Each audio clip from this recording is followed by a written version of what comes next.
guys, it's Amelia. I am so excited to talk to you about this today. So, if you haven't heard about it, there's this little game called Baldur's Gate 3, and that is what I'm here to talk to you about today, because I can't stop thinking about it.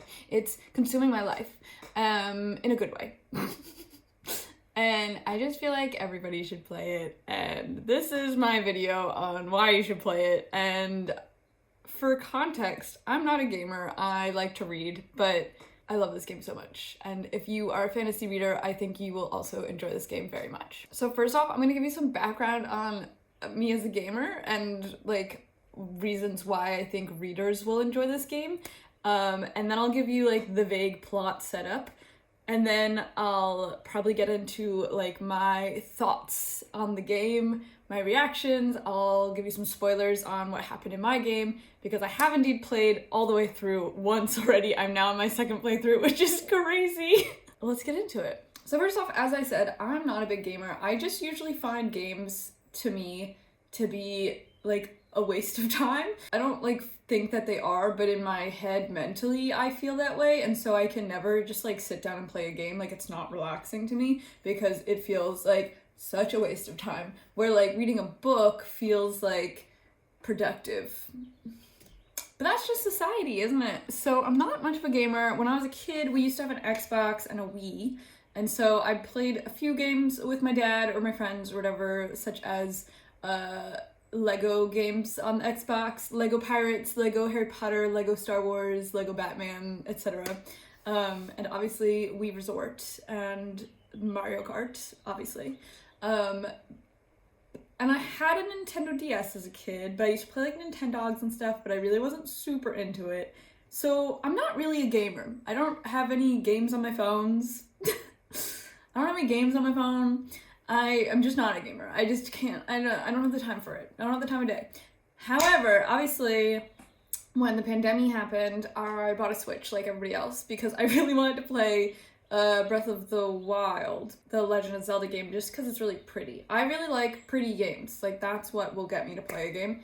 However, I did not finish it. Instead, I bought the Harry Potter Lego game and replayed that, and also Hogwarts Legacy, but we don't support Joanne. So there's that. I have also played Sims my entire life. That's probably the only video game, I guess, you could say that I've consistently played. I've started with Sims 2 when I was like 8, and then I recently found out that Sims 4, the current Sims, is free, and that has really ruined my life. So I'm a Sims player. Baldur's Gate 3 came out in 2023, and I feel like everybody was talking about it. Everyone I knew seemed to be playing it. And I guess I do have nerdy friends, and I do have like Dungeons and Dragons friends and fantasy people that I'm friends with. So maybe that's why, but I felt like all of my friends were playing it, and my Instagram and all my feeds were full of Astarion stuff. Not by my choice, that just happened to be it. I was getting Astarion and the voice actor Neil Newbon. And I was like, I love this, I'm in. And so I started watching gameplays of it, which is very much not me. So that's how I found out about Baldur's Gate. And then some of my best friends were playing, and they convinced me that I should play too. However, I would like to say disclaimer first off, you can't play this game unless you have a newer generation console. So you either need to have like a PS5 or something like that, like a new console, or a newer computer that has like M3 processing core or something like that. And I happen to know that I was getting a new computer this year. And so Baldur's Gate 3 is very often on sale, to be quite honest. I think it's $50-ish normally, but I got it for like $25. It's very much on sale all the time, so honestly, wait for that sale. So I bought it during like a summer sale, half off.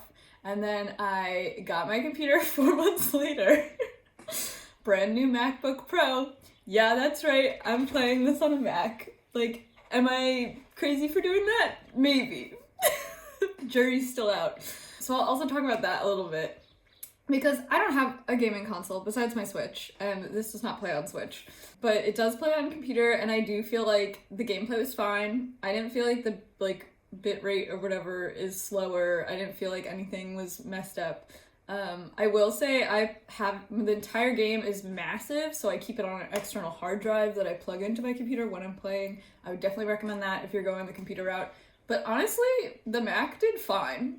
To everybody's surprise, it was completely fine. It is a new Mac, and there's not really anything on it, and also I'm using external hard drive. I would say my only notes and comments basically, if you are planning on using a Mac to play, I turn off everything in the background. Like, I don't have any browsers open, I don't have anything else open in the background, then I start the game. The only problem I was really having was in Act 3, because there's so many NPCs, the game is just like a little bit slower and a little laggy. But whenever you're doing like a battle or you're doing like a little like quest in Act 3, it was fine. That's my only thought. However, I've heard other people say that Act 3 is a bit laggy for them as well. So I don't think this is specifically a Mac problem. Like everybody, I'm surprised that it works on a Mac. If you are using it on a Mac, you have to download something called Steam, which is like a gaming app. And that's all I know. Alright, so let's get into the plot. This is why I think you guys are gonna like this. So I have made a PowerPoint for you guys. We're gonna get into it. I think you guys should play this game because it's basically a fantasy dating sim. I mean, there's like fighting and stuff too, but there's all these different characters that you could romance, which is very fun. Actually, insanely spicy for no reason. I was surprised. But basically you could date almost anybody in the game, which I think is a very funny aspect that they added to this fantasy adventure game. But here's why you should play Baldur's Gate 3, and a brief summary of like the plot setup. So first off, this is what the game looks like. Baldur's Gate 3, that's the cover. Those are some of the characters. So to start the game, you are trapped in this spaceship called a nautiloid by mind flayers.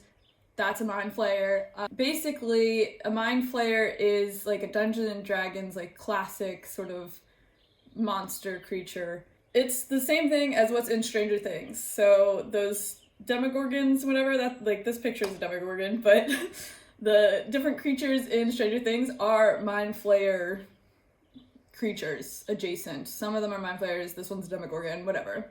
You get the vibe. The mind flayer in Stranger Things looks crazy, so I didn't want to use that photo. But anyway, that's what mind flayer is. It's the same thing as Stranger Things. In Stranger Things, they're playing Dungeons and Dragons. Basically, Baldur's Gate 3 is a Dungeons and Dragons video game. So if you are unfamiliar with Dungeons and Dragons, it's basically a role-playing game that you would play with your friends. It could be literally anything. There's no board, there's nothing on the table, whatever. It's sort of just like a theater of the mind type of game, if you will. You could have a board, as some people do, but you don't have to. And it basically uses dice, the 20-sided dice, all different sizes, so it's quite fun. You get to roll the dice and see what happens. Well, the whole idea of Dungeons and Dragons, it started in like the 70s, I think inspired from Lord of the Rings, if I remember correctly. People loved Lord of the Rings so much they made this game based off of it. And it's basically just an adventure game, but it could be any setting, any world, any characters you want. And you and your friends would play it together, and you would come up with your own character. So you would come up with an elf wizard, or like a druid warlock, or something like that, right? And that's your race and your class. Then you have all these stats that are associated with your character. So you make your own little character, you could come up with a backstory if you want, you could make a little character design if you want, and then one person is the dungeon master or game master, and they come up with the world building and maybe a plot and a setting for you guys to run around in, right? And so they sort of lead the story, but all together you make the story and the plot happen. For example, things that could happen in Dungeons and Dragons. It could be any setting. So it could be like a fantasy forest with magic and dragons and stuff, but like you could also have it set as like a 1920s spy film in a city or something like that. Like it doesn't have to be fantastical like that. But basically the way the game works is your game master will give you something to do and then you're trying to go accomplish it. For example, maybe there's a cliff. You're trying to climb the cliff and then you have to roll for it to make sure that your character can do it. And basically if you roll high, you roll well, you succeed. So if you roll a 20, that's the highest you could get, you succeed and you easily climb the cliff. But if you roll like a 3 or a 1 or something like that, something bad, maybe your character does not make it up the cliff but falls off the cliff and dies. Like, that's how the game works. So it's not only like, oh, I want to go do this. It's like, okay, well, let's like see what the dice say, because if the dice don't want you to do that, you're not doing it. And so that's how Dungeons & Dragons works. Basically, Baldur's Gate 3 is Dungeons & Dragons, but as a video game. So it has a lot of the same characters and elements as like original Dungeons & Dragons games, but it's all for you to play by yourself on a computer rather than like in a group of friends in person, okay? That's the concept. Okay, so we have the Mind Flayers and the plot setup. I keep making this joke and I don't know if it's actually funny. Please let me know if you laughed. In the game, the Mind Flayers kidnap you and then they put brain worms. They put worms in your brain. Just like RFK Jr. So you have this worm in your brain and you're on this spaceship and you're trying to escape and you meet some people along the way and the spaceship crashes, okay? So you escape. But with that worm in your brain, this thing is supposed to happen where within 7 days you are going to turn into a Mind Flayer. It's called Ceramorphosis or something. And so you have this worm and you're like scared you're gonna turn into a Mind Flayer, and these other companions that you meet, which I will introduce to you in a second, also have the same problem, the same affliction, and you're trying to figure out if you should get the brain worm removed. Is it possible to get removed? It has some powers associated with it. Should you keep it and use the powers? Like, there's different options on what you should do and whatnot, but for some reason you guys are not changing into a Mind Flayer. So you have more time than normal, more than 7 days. And you also don't know why that's happening either. So it's sort of like, what's going on? You're trying to figure things out. So meanwhile, you start in Act 1. There's 3 acts, which is sort of like 3 different chapters of the game. So in Act 1, you are exploring the land that you've just crashed on, and you're meeting these new people and sort of figuring out how the game works. So that's the setup for the game. There's obviously more plot from there, and there's tons of little side quests. You could literally talk to every single person in the game and they'll go give you something to do. But you can literally make any choices that you want. So you could be evil. You could kill everybody you see.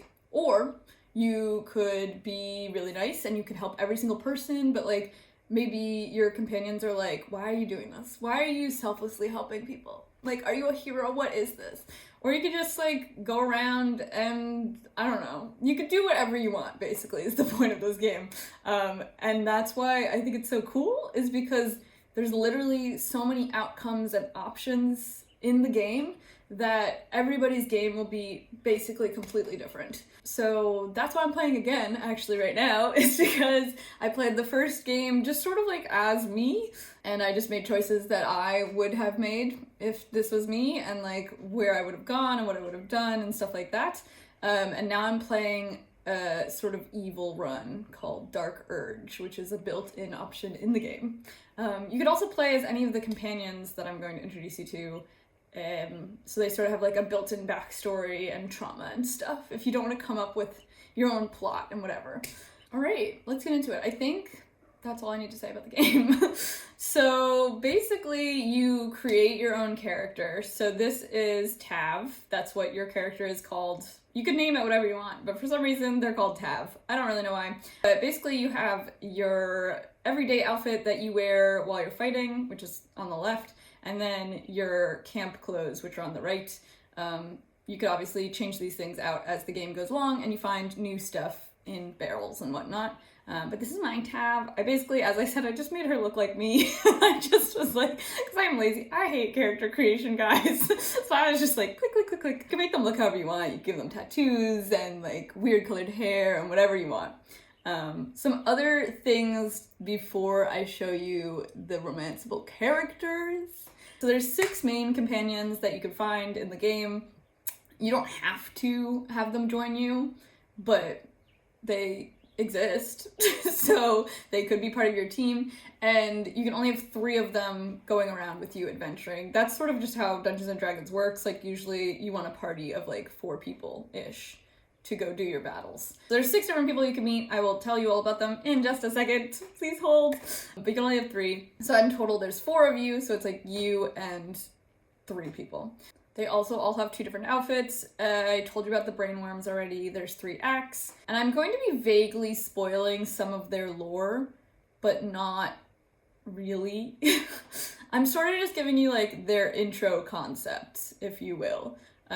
So if you don't want to be spoiled at all on these characters, just skip to the next chapter in the video. I'll have chaptered it out in the bottom. So you can just skip past this. I'm going to tell you a little bit about each character and like who they are, which you will find out pretty much immediately, but it's just for context. So let's get into the characters that you can romance. So for context, you can only date 2 of them. It sort of depends because some of them are monogamous, some of them are not, but I will say all of them are basically bi or pans. Like, it doesn't matter what gender you're playing the game as, they will be into you. Some people say that the characters are perhaps too into you because you'll literally just say like one nice thing to you and then they come over and they're like, hey. Okay, so first off, we have Shadowheart. She's a half-elf cleric of Shar. Shar is like a goddess of like darkness and pain. So that's what she looks like on the right-hand side. That is her camp outfit and her everyday outfit on the left. She has amnesia. She doesn't remember who she is. And her goal is to become a dark justiciar, which is like a high-ranking Shar soldier official person. But she's basically like a hot emo girlfriend, and she does have like a bleach blonde era, super fun. To be quite honest, I don't really like Shadowheart that much personally, just because she seems like she's sort of annoying. She talks a lot, and she doesn't talk a lot actually. She asks you a lot of questions, but she won't answer questions, and she's just sort of mean. So I don't like her that much. But there she is. But this is what she looks like. Some more context. I do have videos of all the characters, but I think I'm not going to include them because that will make this video 8 times longer. So I definitely recommend going and looking up little clips of them. Maybe I'll include them in the description of, basically I found thirst trap videos of each person because I did present this PowerPoint to my friends for a PowerPoint night. So I found some thirst trap videos for each of the characters to really sell the point, but I will not be showing you those right now. But I do feel like their voices matter, and the voice actors did such a good job. It's nuts. They've won lots of awards for this. So our next character is Lae'zel. She's a Githyanki fighter. Githyankis are sort of like tough lizard people is the only way I know how to explain it. But her goal is to become like an elite soldier for the queen. And she will beat you up, but she's buff as hell. She's really cool. She's very soldiery, very intense, and she's a tank, so I always keep her in my party to go adventuring. Like, she's just like, she's so strong, and she'll take out everybody. It's perfect. That's Lae'zel. Then we have Astarion, the love of my life. I'm actually not an Astarion girly. You will see the true love of my life later on in this PowerPoint. But Astarion is the reason I bought this game, actually. And I do love his character. He has such an interesting plot. But he's a high elf rogue, and he's a vampire. It's honestly very, very obvious. This is like sort of a spoiler, but like, look at that man and tell me that's not a vampire. He's got red eyes and pointy teeth. But he thinks no one could tell. But I think it's pretty obvious. So he's a vampire, but he's not a full vampire, so he can't go into the sunlight. I don't think he could turn people. I don't know, there's some other rules. But basically he's a vampire spawn, but for some reason, because he now has this brain worm, he can now go in the sun and do a bunch of the stuff that he didn't used to be able to do. And he's 200 years old. Okay, Edward Cullen. I also always keep him in my party because he's very stealthy, like that's what rogues sort of are, which is so useful because he's really good at lock picking, sneaking about, so anytime you're trying to do something sneaky in the game, he's perfect for it. And when you meet him, he holds a knife to your throat, and I love that. Perhaps I'm just a fantasy girly at heart, you know? I also think he has like the best romance. So this is Astarion, this is what he looks like. Could you tell I like him? This one has way more photos than the last one. Next we have Gale. He is a human wizard, and he pisses me off. He talks too much, to be quite honest. I don't like him. All of my friends are obsessed with Gale, and I get it, I do, I really do, but he's just not for me. Like, you can have him. But his goal is to get rid of his little magic problem. I don't really want to, yeah, I guess I'll explain some of it. But basically, he has like a magical bomb inside of him. This is also a bit of a spoiler. He has a magical bomb inside of him that if you don't feed him magical items, he'll explode. So he will eat your pants, he'll eat your boots, but you have to give them to him, otherwise he'll explode. And that is really annoying, to be quite honest. Yeah, he talks too much, so I really don't interact with him too much. But this is a Starion. That little hand gif is how you meet him. He goes, ahem, a hand, anyone? And he's reaching his hand out of this portal, and your options are to give him a high five, cut off his hand, or pull him out of the portal. And I think that's really funny. So that's Gale. Then we have Karlach. She is a tiefling barbarian. So tieflings are basically like hell creatures with the horns, right? And then barbarian is a class of like, they go into a rage and then they become more powerful. For context, for people who don't know D&D. Basically, she's from Hell and she was a soldier down there, but she's recently become free from her conscription. And she has an infernal heart, which means that her heart is made of metal and it's literally on fire, and she is literally on fire. But for some reason, she's not fireproof. Make it make sense, Larian? Like, I don't understand why she's not fire resistant in this game when she's literally on fire all of the time. It sort of bothers me. But anyway, she was a soldier, but she's actually really nice and really soft. And she's a funny little gal, and when you first meet her, you help her burn down a village. So there's that. She's also such a tank. She's an absolute force to be reckoned with. So I usually have her in my party as well until we meet some later characters. And she has beef with one of the other characters named Will, who I will show you soon. And there she is. I love her. Then we have Will. So he's a human warlock, however he does grow horns, a bit of a spoiler, within like the first couple scenes you get with him. He is known as the Blade of Avernus. He is the protector of the Sword Coast. He's also the governor's son. That's a bit of a spoiler as well. Basically, he's like a Robin Hood type of figure with daddy issues. And he made a contract with the devil who messes him up. But his original goal is to kill Karlach. So there's a little bit of beef there, but obviously once you both have them in your camp, you gotta settle things. I really like him, but I really don't use him. I don't really know why. I just feel like I'm usually playing as a wizard, and so I don't really need wizard people in my party. So I don't use him or Gale just because they are too similar skill sets to my Tav. But yeah, supposedly people complain a lot that his story isn't as developed as the others. I don't really know. I feel like he has a whole plot, but I don't know. Anyway, I also really hate his little crop top shirt. I usually love a crop top, but not in this moment. I feel like that is not the vibe. But there he is with his devil on his shoulder. Now we get into the additional companions. So those were the main 6 that you could find and play with the whole game. But then throughout the game, you will meet some other people that can join you and you can romance eventually, but like just not immediately, if that makes any sense. I think there's 6 more, so let's get into it. This is Halcyon. This is my favorite. He is a wood elf druid, Circle of the Moon. Oak Father, protect us! And he's a druid, which means he could wild shape into other animals. So he wild shapes into a bear and other animals. But he is the head druid, the leader of his group. He's humble, he cares about nature, he's kind. And his goal is to end the Shadow Curse, which is part of Act 2's plot. I love him. Anyway, we're gonna move on. But that's what he looks like. This is Jaheira. So she's a high half-elf druid, so she could also wild shape into, I think she's a jaguar. She is an absolute boss army leader. Apparently she's from the other 2 games, Baldur's Gate 1 and 2, she's in them. And her goal is to defeat Moonrise Tower in Act 2, so you don't meet her until Act 2 as well. And she's the leader of the Harpers. She is in control. We love her. However, I will say, in my playthrough, she accidentally died and I didn't realize it, and that really messed things up for me, but we'll talk about that later. There's Jaheira. Then we have Minsk. Minsk is a human ranger, and he has a little hamster. He has a little hamster named Boo. He's voice acted by Matthew Mercer. I don't know if you know who that is, but he's a Critical Role DM. He's a very famous voice actor, and he runs Critical Role, which is a Dungeons & Dragons stream, podcast, video concept. It's so many things now. But anyway, I also don't really know anything about this character because he did die in my game by accident. My bad, we're moving on. This is him and his hamster. He seems like such a goober. I really don't know anything else about him. This is Minthara. She's a drow paladin. Drows are basically like underground elves, and so they're purple.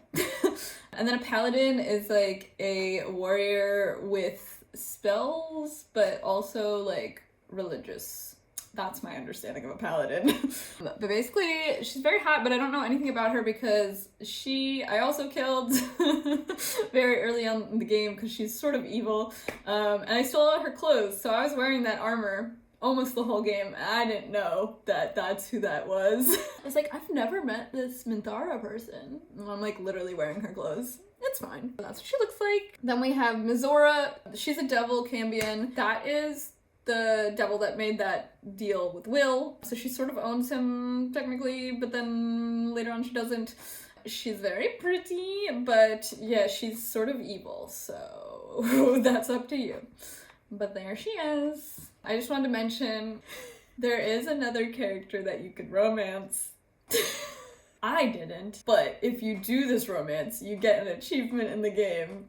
And that's the Mind Flayer. You can romance the Mind Flayer. So he looks like that, tentacles and all. He's a moody, dramatic, cerebral boyfriend. I don't really want to say too much about him because I don't want to spoil things, but basically he mansplains, manipulates, and he's a male wife. And he was human once. And that's, like, he can look however you want him to because that's how Mind Flayers work. But, it's a no for me, dog. But that's what he looks like. So those are all the characters that you could technically romance, I think. But yes, those are your choices. And then these are some other characters that you could also hang out with. Yep. So that is my summation of Baldur's Gate 3, the dating sim, and why you should play it. Luban and my friend was so obsessed with the game, so she was sending me so much fan art and stuff of Astarion to begin with that I then was like, I love this game. It looks really cool. Like, I don't know what's going on in the battle things that she sends me, but it looks cool. So then between her and my other friend who plays, we have a little group chat, and yeah. So I've been playing the game. I have played it for, I guess, 3 months. I finished the whole game in 3 months. Act 1 only took me a week. Act 2 I think also took me about a week. Act 3 took me a bit longer because it's just freaking massive, man. And also my game is a little laggy, as I said, because I'm playing on a Mac and there's a bajillion NPCs that all don't shut up. So before I played, I was like, okay, I'm gonna go romance Astarion. It's gonna be a fun little time. I'm gonna play Dungeons & Dragons. And then I started playing and I was like, oh, who's that man over there? It's Halsin! And so I did end up romancing Halsin and Astarion. However, I do wish that there was like another option in the game that was more like ace coded, because people do argue that like, okay, Astarion's plot is sort of ace coded, and I do like that. However, I feel like there should be an option in the beginning to like romance him but not sleep with him. Hot take. But I feel like all of the characters, it would be nice to have like a romance option that's not sleeping with them. Because I did look it up. I was Googling things all the time, girly. You know how you get through this game. I don't know how to play video games. I was struggling when we first started. And basically, I was looking up all these different things like, oh, if I don't do this, what happens? If I do this, what happens? Because I wanted to make sure that I got some plots that I wanted, right? Basically, I've discovered that there's no way to romance Astarion without accepting his offer the first time he offers, I guess, which I sort of don't like for his character. I get it, but it makes me sad. Anyway, so I romanced Astarion and Halsin. I had 2 boyfriends.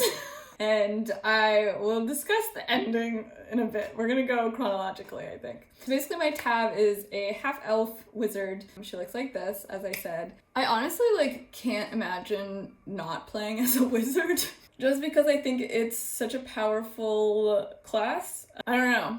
It's interesting how my game is going almost exactly the same. I'm now playing a Dirge run-through, as I said. Yet again, literally the same character. Looks the same. I gave her that tattoo, though, because I feel like you have to if you're doing Dirge. But it's basically the same character, half elf wizard, and I'm just playing as me, basically. But yeah, I just feel like wizards are so powerful. Like Fireball, I'll just Fireball everybody all day. Like that's my one true spell. Fireball is all I need. The wizard spells are so overpowered, it's sort of crazy. Although I will say, like, Lae'zel and Karlach both are equally very powerful with their sword strikes. As they develop into like level 4, I would say they become really good. You gotta have a wizard in your party. You gotta have at least one. And it's not gonna be Gale for me, so it's gotta be me. I'd say I am playing as like chaotic good is sort of my vibe. So I'm making, in general, helpful, kind choices of like helping people and helping them reunite for free. Because I sort of feel like if you're like, oh yeah, I did this really nice thing for you, there's always an option to be like, give me my money. But instead I'll just be like, yeah, I did this for you, and then they'll give me stuff anyways, which doesn't matter. But yeah, I think it was really interesting. My friends, as I was telling them what was happening, were very shocked by I have a high approval rating from all of the companions, and I think it's just because I do play chaotically, so I get like Lae'zel and Astarion's approval on that, but then I'm also being helpful and kind to people, so I'm getting Karlach and Halsin and Shadowheart's approval, I guess. I feel like she's usually good. So I had high approval for like literally all of them all of the time, which they were saying that they were struggling with, which I think is interesting. I was just playing as me. But now as I'm playing my second playthrough, it just started Act 2, and it's just sort of crazy to me how I literally did not know what I was doing the first time I played this game. I didn't know what any of the spells did. I had no strategy. I was just going for it, and I was redoing so many battles. It was like every battle would take me like 2 or 3 times. It sucked, man. There's so many times where I was like, I don't want to do this anymore. And then finally people told me, oh, you could put it on like easy mode, but I didn't. I played the normal way the whole time. And I did eventually figure out a strategy and figure out like who to have where and what I'm doing.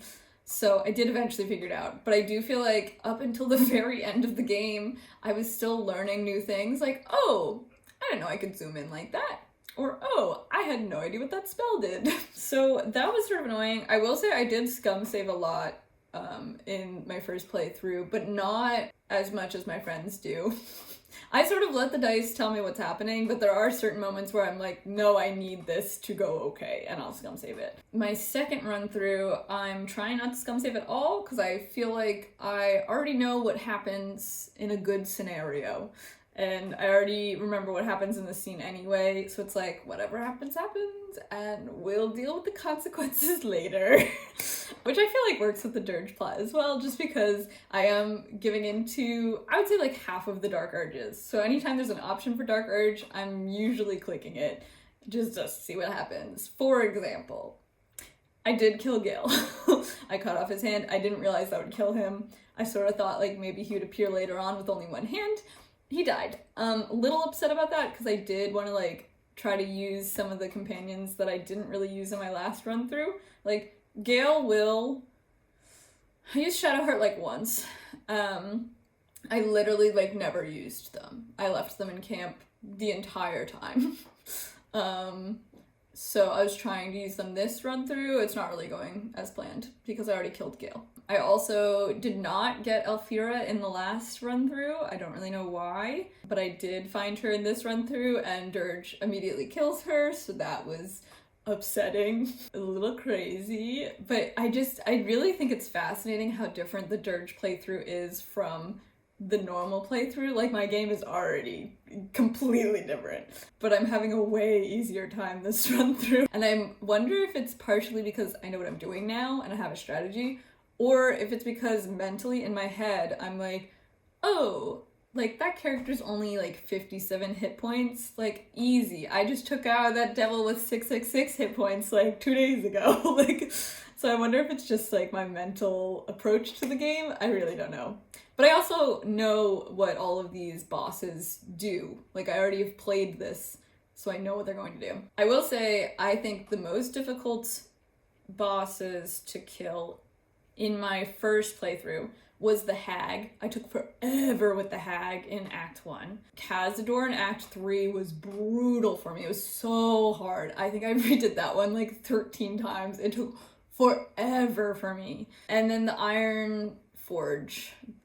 I hated that one. I did like try to do it by myself and then eventually had to look it up, and even after looking it up was still having problems like trying to get the Iron Giant thing underneath the thing so you could smush it. It took forever. It was so annoying. I hated that battle. But I think those were the only ones that I like really struggled with. Everything else I was able to do in like 1 or 2 tries. Like even Orin and Gortash and the big end battle, like none of those were all that difficult, I feel like. I don't know why. Cazador's was like literally the worst thing I've ever done. I hated that battle so much. Even Raphael wasn't that bad, I think, but I did it, I think, in 2 tries. Another thing I found interesting from my my second round, the first playthrough I did, I was really focused on like unlocking the whole map. So I would sort of like unlock the whole map first and see what's going on everywhere, and then go do different quests. I don't really know why, but as a result, my first playthrough, I did the Grove first, then immediately went over and killed all the goblins in Friedhalsen, and then went back to the Grove and did the other things in the Grove. But this time when I did it, I did like the Nautiloid area, then I did the whole Grove, then I went and did some other things, and then I did the Goblin. And as a result, there was like some small battles in the Grove. There's like the Siren Harpies, there's the Bugbear, there's something else. What was the other thing?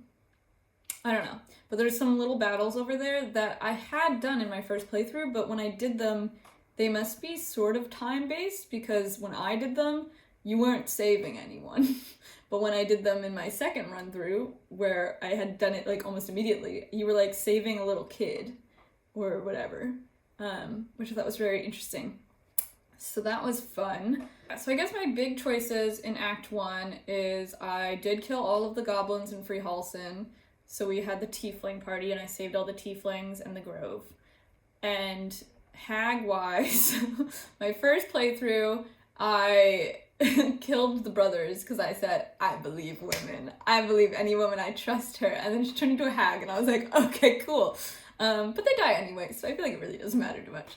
And then first run-through and second run-through, I saved Mariana. And then resurrect her husband into a zombie and let her deal with that. I also kill the Gur. That's one of like my favorite interactions, the Gur that's hunting Astarion. I think it's so funny because the whole conversation is like, oh, you're looking for a vampire? And his name's Astarion? And then you're like, all right, Astarion, you take him. Like, it's so fun. So I did that. My first run through, I was so confused by the concept of Act 2 because I just don't feel like it's very clear. I also feel like the way the like list of quests is also not very clear, and you could do them in any order, yes, but I need to know like which one is the most important, like you need to be doing first. And I found that like very confusing because obviously you can do whatever you want, and that's sort of the point, but at the same time certain things are more important, you need to like do those to progress. And you could skip some of these other ones, and I was infinitely confused by that. So Act 2, I am still confused. I feel like they need to rename the Mountain Pass and the Underdark to better explain that those aren't Act 2. Those are the path to Act 2. It's like an in-between Act 1 and Act 2, because it doesn't make sense. I did the Underdark first, because I heard the Underdark is slightly easier. And then I went into Act 2, but then realized, oh, I never did the Githyanki Crash, and that's in the Mountain Pass. And then it was like, oh yeah, you could just go back into Act 1 and then do the Mountain Pass again. And I was like, why'd they make it seem like you can't go back? And you can only do one? Because I guess plot-wise, like, it doesn't make sense for your character to, like, go through the whole Underdark and then go back and then go do this. Like, it sort of doesn't make sense realistically, if you will. But yeah, I found that insanely confusing, especially for the button, like, as you're about to go into Act 2 for real, it has that question that's like, are you sure you're ready to go into Act 2? And I'm like, I don't know, am I? Like, you tell me. So I found that really, really confusing. And some of my other friends who I've now convinced to play are also confused by that, and I had to give them a whole rundown. But basically I did the Underdark first, then went into Act 2 and started doing Act 2 stuff, but then realized I never did the Creche, and that you could go back and it doesn't really matter. And so I went back and did the Creche area, because that thing's, like, Mountain Pass is small. It's literally the Creche and nothing else, I feel like. So anyway, that was what I did. In the Underdark, I helped the mushroom people out, and I killed the, whatever those, like, underground gnomes are called. And then I went across on the boat and did that whole thing.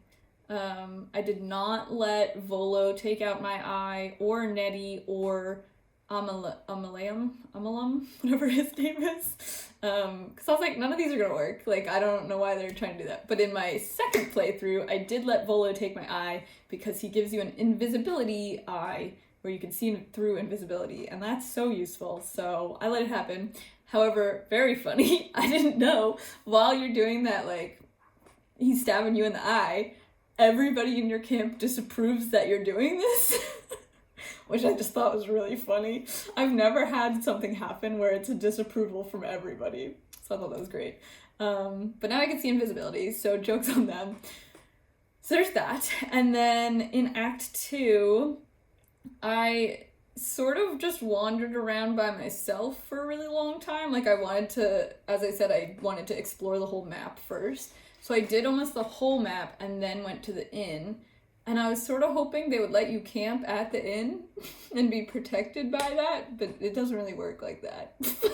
I don't know why you can't get a room in an inn until Act 3, but whatever. So, yeah, and when I got to the inn, this was my problem in Act 1. I immediately went to talk to Isabel and get her blessing, but then every time I talked to her, she would get attacked and carried away by whatever that situation is. And I sort of wanted to keep true to that and not, like, scum save it, but then I realized that, like, if she gets taken away, that, like, really screws up your whole, like, Halsin plot. And because I love Halsin, I could not allow that to happen. So I did, like, scum save until I was able to save her, which only took, like, 3 tries, but I was a little bummed because I sort of wanted to, like, let it play out as it plays out, but whatever. And then, yeah, the peekaboo thing was weird. I did really like Act 2. I thought it was really interesting because it's such a shift from Act 1. I just think the Baldur's Gate world is so freaking cool. Because Act 1 is, like, you're wandering around, adventuring in this random land, and then you have the Underdark, which is, like, so cool and very, like, Avatar Blue People vibes, and then you get to the shadow-cursed lands of Act 2, and it's so spooky and all time-based and, like, pressure's on, and then you get to Act 3 and it's city, and, like, that's just, like, it's just crazy. Yeah, so I thought Act 2 was pretty cool. It's not that big, I feel like. I guess it's probably the same size as Act 1, but it sort of felt like less, because I guess at that point I knew what I was doing, so I was just going through things. But the hide and seek thing was interesting, and then I finally, like, got the little fairy. I did release the fairy and get the shadow blessing or whatever. And then I went on into Moonrise Tower area. I freed the Night Song and did the whole Gauntlet of Shar. That I also feel like was sort of annoying. It just took forever, and I didn't really care. Like, it was fine, but I was like, I kept thinking, like, oh, I'm almost done with Act 2, and then it's like, oh no, I have to do this entire Gauntlet of Shar, and that took forever. And the puzzles are fun, but I feel like a problem in this game is the puzzles aren't really explained, which I guess is, like, realistic to it. Like, there's not going to be instructions on how to solve a puzzle. Like, obviously not. But it was sort of like, I don't feel like any of the puzzles were obvious enough for me to actually figure out by myself. I did have to Google, like, most of them, because I was like, I don't want to keep trying things and dying and scum saving. I just want to move on. I want to do the thing and move on. So I thought Gauntlet of Shar was honestly really annoying, and I brought Shadowheart along for that, and I don't really like Shadowheart. So we did that. And then, what else happened? you meet Raphael again, so fun. What a crazy little man. The spooky hospital, that was cool. I liked that one because I was able to talk the guy into not fighting, which I thought was fun. I also liked that there's so many tombstones that you could click on and then it'll tell you like their little backstories. I thought that was very fun. And then I did the Moonrise Tower. So I freed the Night Song. That was also really difficult because I did have to scum save it in my first playthrough because I did not convince Shadowheart that she should not kill this person. So that did not work out. And she left my party, and then I tried to convince her by like giving her a bunch of money, basically, was like the only other option you could do, and that doesn't work either. So I had to scum save and redo it, which sucked. And then Moonrise Towers itself I thought was fine.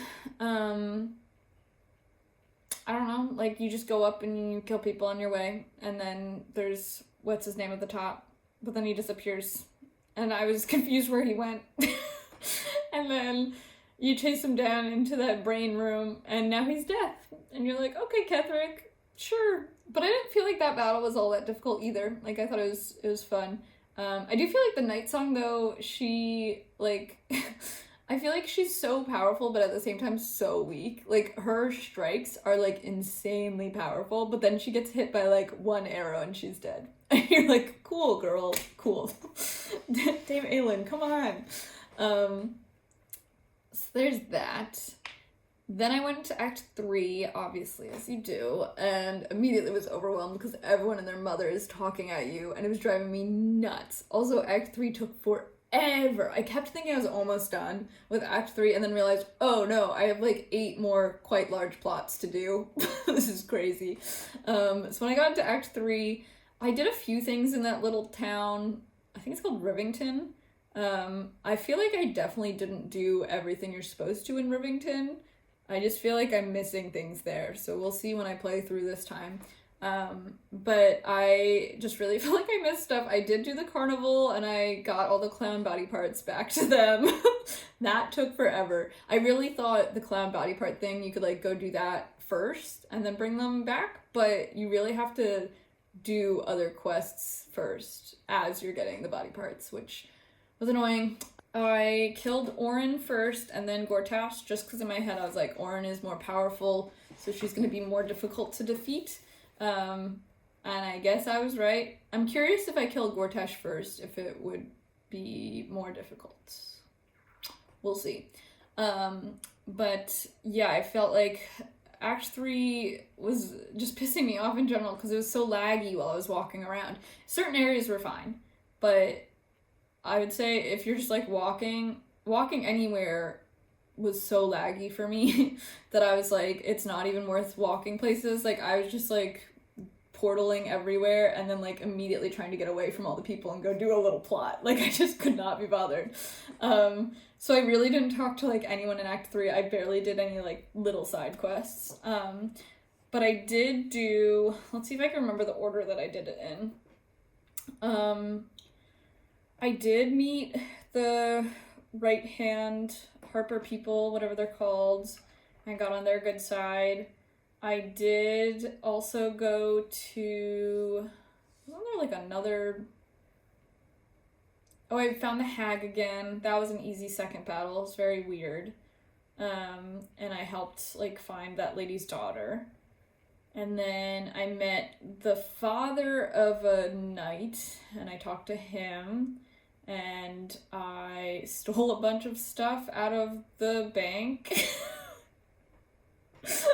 And I killed Minsk because in Act 2, I forgot to mention, Jaheira accidentally died because she fights with you, and I didn't realize that she died and that you couldn't bring her back. And so she died, which then meant that you could no longer talk to Minsk. So I was sort of sad, so I did kill him.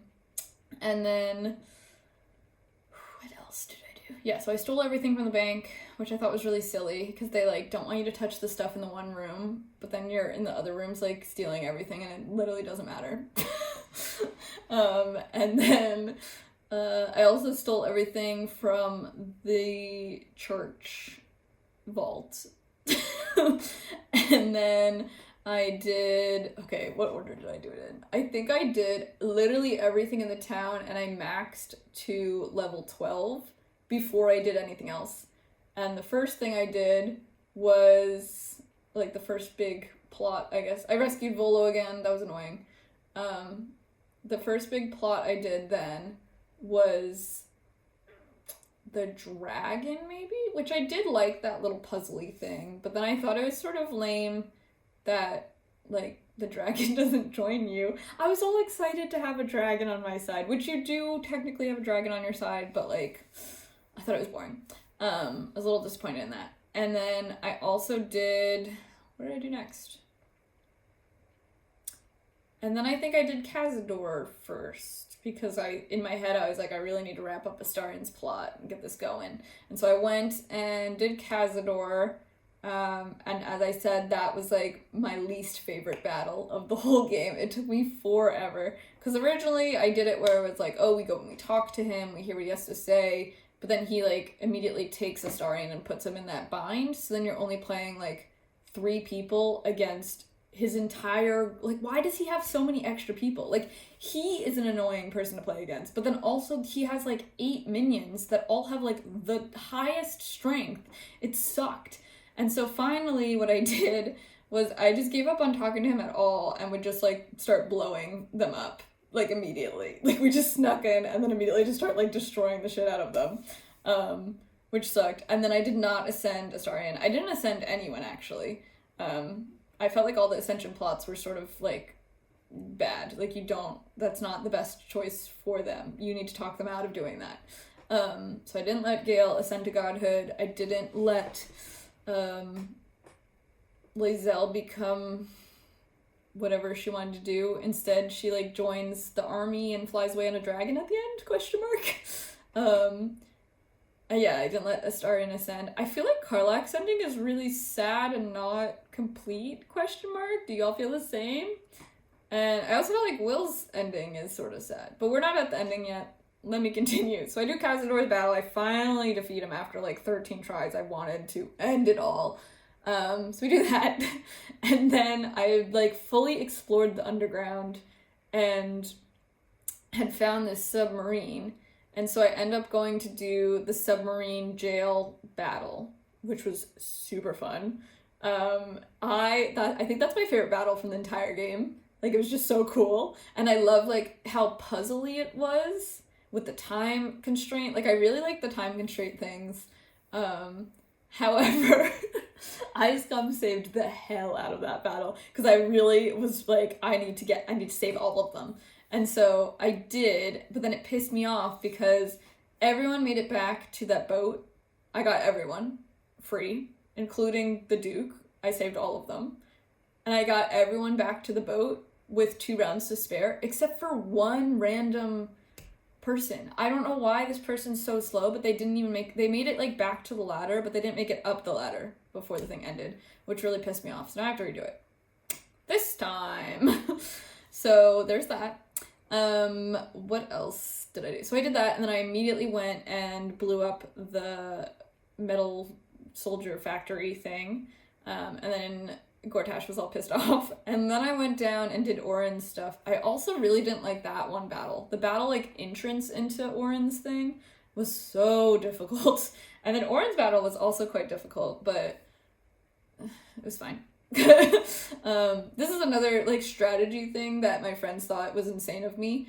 I let my characters die and then revivify the hell out of them, because in my head, strategically, sometimes it doesn't make sense to keep like health potioning them and keeping them alive. Like, sure, it's better to have more than less people, but it's like when you're getting towards the end of a battle, it's like, okay, maybe just like let that person die, because then this person can continue the battle and like finish it and then revivify everybody. So that's how I did Orin's battle and a lot of the battles. Because yeah, Orin's battle, I think it was just me left at the end, just Have. And then I'd revivify everyone. Same with Cazador's battle. I think it was just Lae'zel left against like 4 people, and then she finished it off. What a battle, though. Orin's one was really annoying. I could not figure out, like, you're supposed to get rid of that blasting thing that, like, oh, that sucked. That was so annoying. So I did Orin, so that was great. And then I immediately went and did Gortash, which was so easy and stupid. Or no, I think I did the Hell's Battle for... I think I went to House of Hope. So I did go to House of Hope, and I thought it was fun. It was weird. The song is so funny. I also think it's interesting. I think, like, to me, House of Hope is the most difficult, like, battle of the whole game, because 666 HP is a lot. But it's not even, like, a battle that everyone will encounter, which I think is interesting. And why is there a song? The song had me peeing laughing. But my strategy for that was, like, I went in and I explored the whole place. I met everybody. I met his associate, his guy, which was so weird. I did not enjoy. And then I went and stole the things that I needed to steal, which starts the battle, right? But then instead of fighting my way over to the jail where where Hope is kept, I just, like, dashed, and that worked really well, to be quite honest. Great strategy, 10 out of 10 recommend. Like, I just had all my characters ignore everybody and just dash all the way to her jail, and then you get down to the jail cell, and I thought that was, like, not that hard of a battle. Pretty easy. You do that, then you short rest, and then, yet again, I go out, and I dashed all the way to his chamber, and everybody disappears after that. So it really wasn't that hard. And at that point you haven't used, like, any spells. So then you could use all of your spells for Raphael, which I can't imagine going through that whole thing and using up all your spells and then trying to defeat Raphael. Like, that would be crazy. But since I sort of knew it was coming, I made sure I didn't use a singular spell the entire time, so then I was able to do it all when I was fighting Raphael, and then it really wasn't that hard of a battle, to be quite honest. I also convinced Ygir, the big troll guy, to be on my side. Although, to be quite honest, he's not that helpful. So, hot take. But I guess I didn't have to fight him, which was helpful. So after I finished House of Hope, I went and did Gortash, which was super easy. And then that was pretty much it. I was ready to finish the game, which was so scary to say. So I finally collected everything. I got everything together. I chatted to everybody. I will say, in general, I did not take enough long rests throughout the game. I was really, like, into the idea of, like, pushing it until I had no spell slots left just to, like, see if I could, which also made things more difficult for me, obviously. And I also thought that I would, like, run out of food or, like, provisions and whatever, which is simply not true. I had so much cash and so much provisions that it's, like, it was sort of stupid. Like, I wish that was a little harder in the game, actually. But I missed a bunch of cutscenes because I didn't sleep enough. So now in this second run through, I'm doing so many long rests, which has made the game, like, just way easier as well. Because now I always have all my spell slots, and also I get all the stories, which is fun. But my ending. Okay. So I took Halsin, Astarion, and Lae'zel as my main team for most of Act 3. That's, like, who I was using. And then me, the wizard. We get to the end battle, and I have recruited quite a few people to come help, so that was good. We had the Githyanki, we had a dragon, we had the Knight's Men or something, the right hand, whatever, the Duke's people. I will say, something I do wish for the end of the game, I sort of wish all 6 companions were there with you, because I feel like you got this whole way with them, and then they're not actually there, so I don't know. I sort of wish that you could fight with 6 people.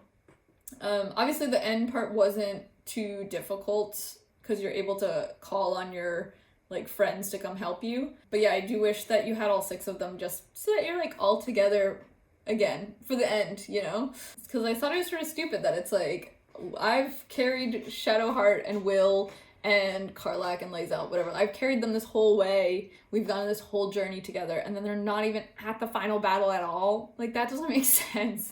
So I was a little disappointed in that. I forgot to mention, I freed the prince, whatever his name was. It was a Greek name. I freed the prince, and then I did not change into a mind flayer because I said, hell no, I've gotten this far, I am not getting tentacles on my face. I also will say I was so pissed at at the Emperor because he's like this hot man that you make your guardian, whatever. And I was like, okay, this is fine, but he isn't in your dreams all the time. I'm like, I'm just trying to sleep. Like, we are tired. Can you stop interrupting my dreams? And then he turns out to be a mind flayer, and then he keeps showing up in your dreams without a shirt on. I'm like, go away. So I did piss him off at the end, and I freed the prince. I can't remember his name. Orpheus? I think it's Orpheus. I free Orpheus, and then I was like, hell no, I'm not changing into a mind flayer. So Orpheus turned into a mind flayer. Peace, love. We love him.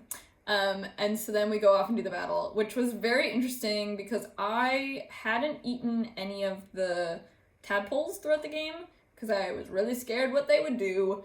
And so I didn't know how to use any of Orpheus's mind flayer powers at all.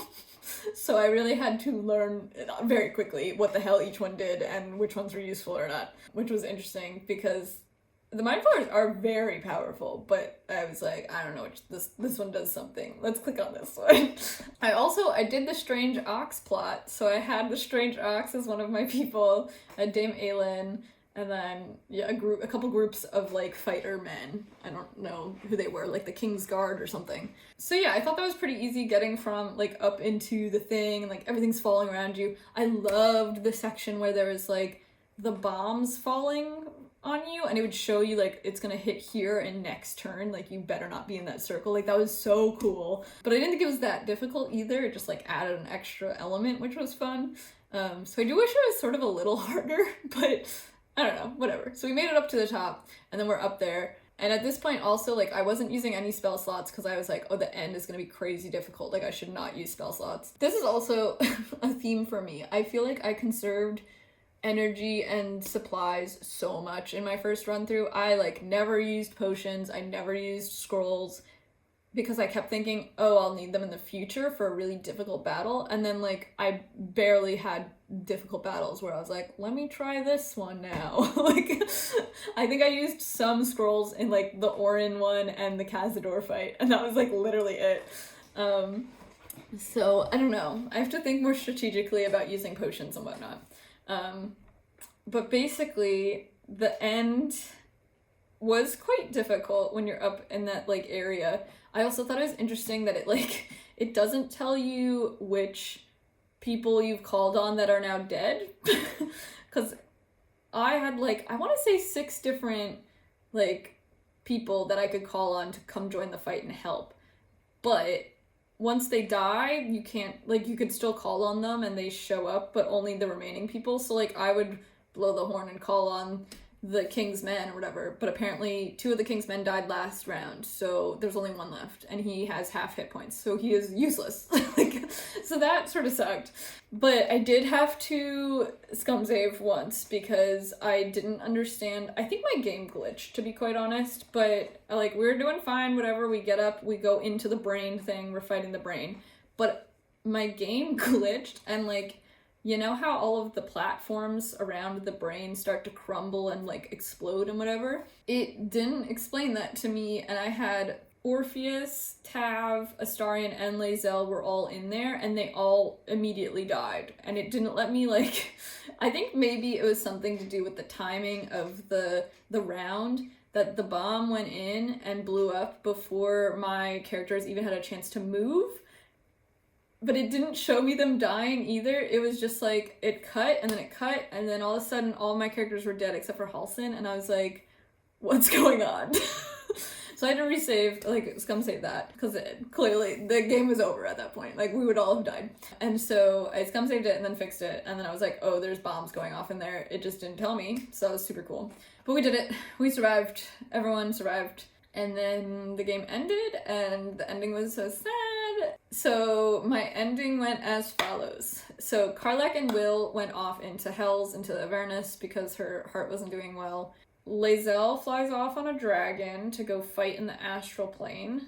Halsin and Astarion, I got 2, like, ending romance cutscenes, because I had one with each of them, which I thought was really weird. And I am sort of upset how it ended, because like, you're dating both of them, but there's no way to have, like, a poly ending, I guess. Like, it's not in the game. So you're only gonna end up with one of them, which made me really sad, because I thought I said yes to both of them. Basically, they have the romance ending as it goes. And Halsin says, like, oh, he's gonna go help rebuild, like, there's all these orphans now, he's gonna take care of them, and he's gonna go back to the Grove or something and, like, settle down. And then you're like, I'll come with you. And he's like, oh, you don't have to. And you're like, no, I will. I love you. And then you're like, okay, and then you hold hands and walk off into the sunset. Then I get a Starians cutscene, and he's all, like, sad that he can't go out in the sun anymore, which that was a sad ending where he's like running on the dock because he's on fire, like, ugh. So he's all sad, and you're like having this romance scene with him where he's like, oh, like, I guess I'll go hide in the shadows again. Tav says something like, oh, like, I'll help you find a cure. You'll be able to go in the sunlight again one day. And he's like, really? And then you're like, yeah. And you're like, and I'm coming with you. And he's like, really? I was like, this is so sad. And then you hold hands and walk into the sunset, right? Same thing. But because Astarians 1 happened second, I guess, the computer took that as like, that's my final ending. And so I guess I ditched Halsin, ? Which made me really sad. Because I did like Halsin more, and also... But also I could never say no to Astarian. Like, he's gone through too much. I just want to be like his friend, his companion, you know? So anyway, the way it ends, then you're at the camp, which I thought was really funny because then... So that happens, and then it immediately cuts to this, like, 6 months later reunion at the camp, right?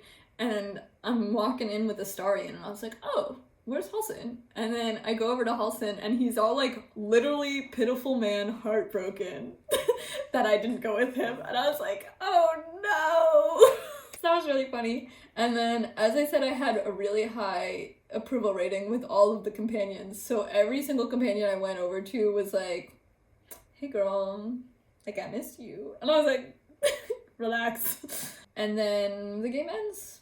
It's just so sad. And now I'm playing it again.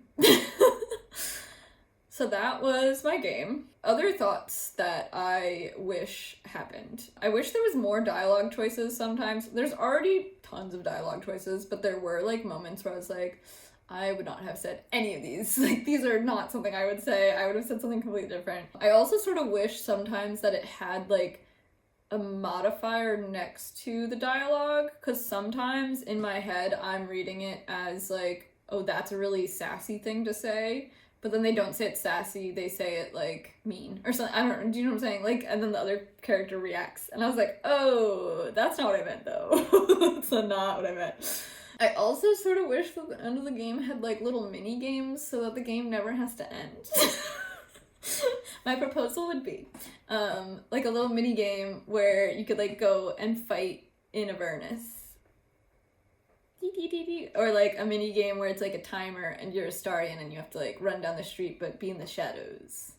And I'm talking like a stupid mini game. Like, there's no levels or anything. It's just like you do this little game and then it's done, but you can do it again and again and again. Like, that would be fun. I also really, really wish there was an undo button for battles, because the amount of times that I accidentally moved a character and didn't realize that I would have ran out of like space, or like, oh, I shouldn't have moved there, I should have moved here. Like, just let me undo, please. Also, the amount of times I accidentally hit one of my own people. Because I was like trying to change. I was like, I clicked on the sword and then I was like, oh no, I don't want to do that yet. And then I was like, oh, like, let me go to Lae'zel. And I went to Lae'zel and then it doesn't go to Lae'zel, it just hits Lae'zel. And I was like, damn it. I'm already playing again. I'm doing Dirge, which has been really fun. But I definitely want to do a multiplayer playthrough. I really want to do the Astarian origin story. I want to do like an honor mode one. I don't know how good I'll be at that, but I want to try. I really want to do like a speed run, like how fast can I get through this game? Because I think my original playthrough was 180 hours, which is a little crazy.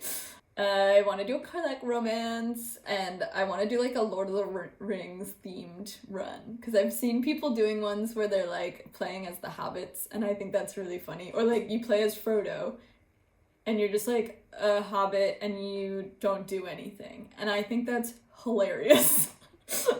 I do sort of think I'm always gonna play as a wizard just because it's so OP, but at the same time, already in this Dirge playthrough. I'm like, I sort of want to play with something else next time because I'm getting a little bored. But I will finish this Dirge run. I'm having a great time with like the craziness that is Dark Urge. It's insane. And the other thing though that I was thinking about is my character. So the way I built Tav in my first run through, I'm almost doing the same thing this run through. But basically, she's a wizard. She has Arcane Ward, which I think is part of the wizard build, but I really don't know because I don't know where it came from. But I'm obsessed with Arcane Ward. It's so convenient. And I don't even know where it came from. I don't know if it's clothing that she's wearing. I think it's part of Wizard though. I think you get it in Wizard level 2. I think. But basically, Arcane Ward is like, if something like minorly hits you, it just bounces off because you have a ward around you, which is so convenient because if you jump and it says you're going to take -2 points of damage, you don't. Or like if you walk through fire, you don't because you have Arcane Ward, you don't get any damage. But you could also use it to protect your other players, so it's like you could project your Arcane Ward, and that's super useful too. I also always do the lucky option. I don't remember what those are called, but like the stat ability thing, when you have options to choose from, I always do lucky and Centennial. I feel like those are so useful. I will say I hate leveling up the companions because I don't know what to choose for them. I'm like, that's not my character. I don't want to choose. They should just level up automatically. Because I try to stay like true to the thing. I did multi-class my first run through, but the second run through, I think I'm just gonna keep them as they are and let it happen.